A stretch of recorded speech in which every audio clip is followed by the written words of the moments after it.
നമുക്കിന്നൊരു indoor plant പരിചയപ്പെടാം. മണി പ്ലാന്റിൻ്റെ വെറൈറ്റിയിൽ വരുന്ന ഒരു പ്ലാന്റാണിത്. ഇതിൻ്റെ പേര് സിൽവർ സാറ്റിൻ പോത്തസ് എന്നാണ്. ഇതിൻ്റെ ഇലകളാണ് ഇതിൻ്റെ ഭംഗി. നല്ല ഗ്രീൻ കളറും സിൽവർ കളറും കൂടെ ചേർന്നതാണ് ഇതിൻ്റെ ഇലകൾ.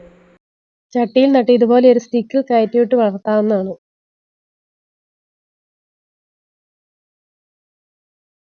വെള്ളത്തിൽ വെച്ച് ഇതിനെ വളർത്താവുന്നതാണ്.